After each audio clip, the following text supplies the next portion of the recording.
an attempt at exercising an Entscheidung, or a discrimination which has vielleicht perhaps passed out of its usefulness, but has it entirely. The distinction which we will provisionally call the distinction between joy on the one side and happiness on the other side, under attempting to look not thoroughly but only in some sense at the history and the interpretation of these two terms under the names Freude on the one side, from the lyrics, Schiller's lyrics in Beethoven's Ninth Symphony, Joy, and on the other side, Glück has something like luck, fortuna, fortune, happiness in this connected sense. Question: is it that this distinction can in some way elucidate the question of whether philosophy can reach the truth? Nietzsche said philosophy can't really reach the truth. The distinction still made by the people at St. John's College in Annapolis, which is an institution connected to Leo Strauss and Jacob Klein, for people interested in Strauss, of the Great Books program in 1937 by Scott Buchanan, who was, not sure if he was the dean of the university or what, but anyway, a professor who had been referred to as many as a kind of Socratic figure. Some recordings of his exist on the St. John's College website. Still understood what he was doing at that time in a context we could frame to give us some initial understanding as like that of the debate between Plato and Socrates on the one side in the Republic, where they want to set philosophy above politics as that which, so that the academy is where the professors are above politics and only indirectly trying to arbitrate between the warring interested factions, because in the famous Socratic version, they are not part of the world. We still use this phrase all the time. We say there's one thing in the ivory tower, there's another thing in the world. That's the nasty way of saying it, although I suppose it's used in a sort of double cryptic way in order to, the professors aren't actually really depreciating themselves when they say that quite often, but just somehow actually even claiming to be higher that way. But all I'm saying is that it's often said there's the real world and there's the academy, right? The academy is supposed to be the place free of the interest, where the dead are. Obviously, in some sense, this is radically false because there's so much politics in universities, both when the universities were populated by clergymen, Catholics, and today in the secular university. But nonetheless, that a few figures would reach this plane free of interest, as Socrates um, arguably, not obviously, failed to do, um, is still the ground that Buchanan, with his great books program, is taking, saying um, the professor shouldn't be, the academic freedom does not mean freedom to take these two sides, such as we could see, for instance, in, just as an example, um, with the political scientist Murray, with his pushing of his ideological notions about race and so on, and the bell curve and all that, so that you get something like what it appears as is ideology, in the sense of here we have n number of experimental facts, but somebody uses those to say, I have a agenda or project or value that I want to push, and since I can't argue it on the basis of agenda, of value, because those are quote unquote subjective, and therefore I'd be laughed out of court, as it were, I must pretend that they have a solid basis in the so-called quote unquote facts. On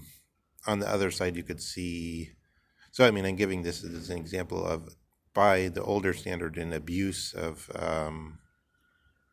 academic freedom, or free, somehow touching on the subject of free speech in the academy. On the other side, Adorno would be the most gross and abiding misuse of academic freedom, probably, that has ever been in human history, because it's so thoroughly taken over the academy, whereby he simply invents some notions that are basically tied to World War II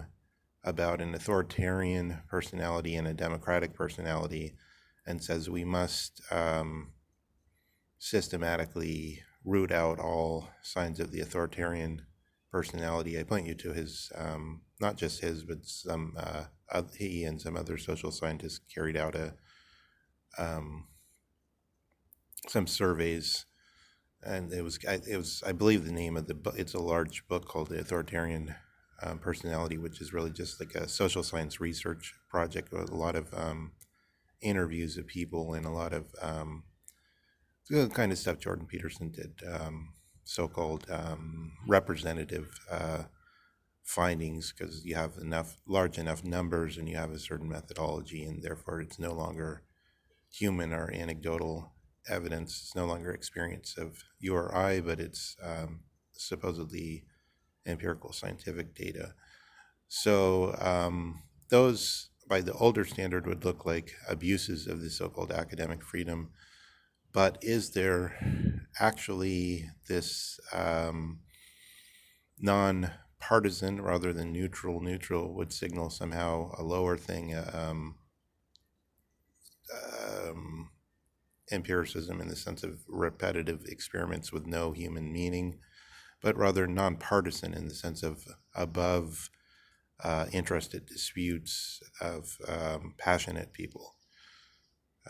quote unquote emotional, to use the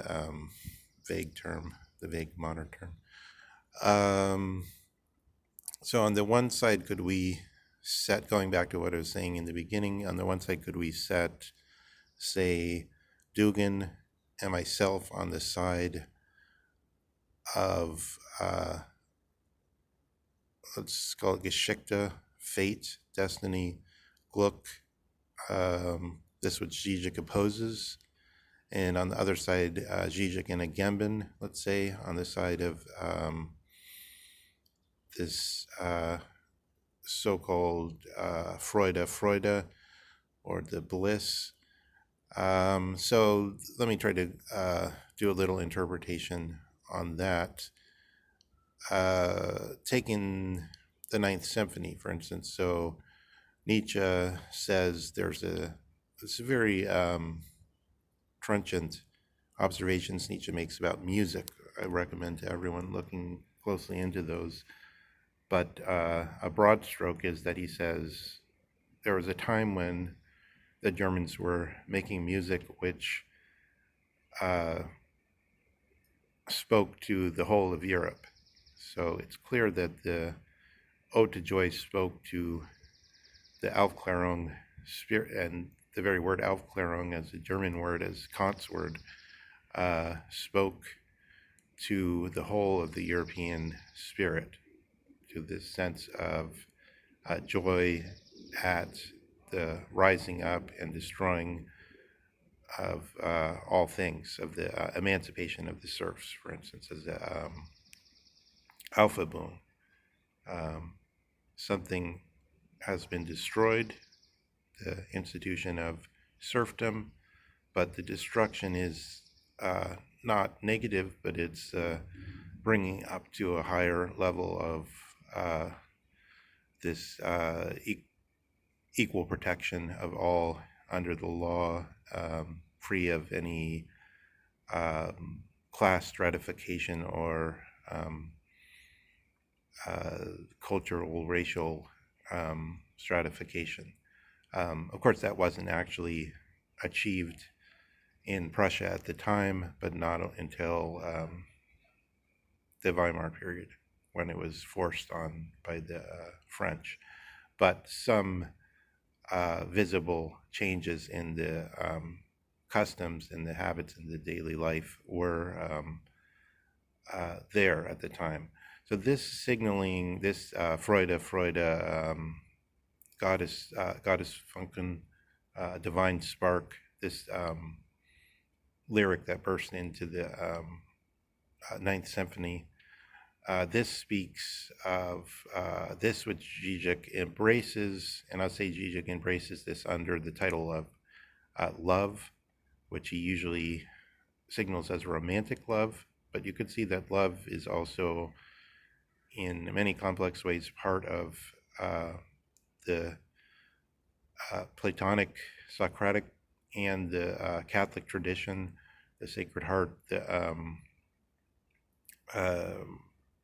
the drinking party, the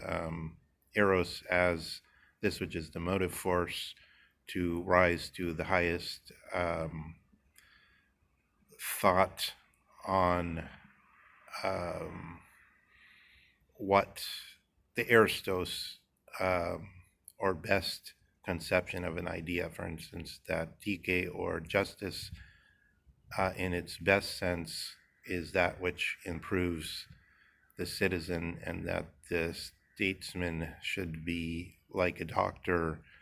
of the human being proper, or the human soul, just as the regular doctor is the doctor of the physical body. On the other side, Zizek is radically against fortuna or Glück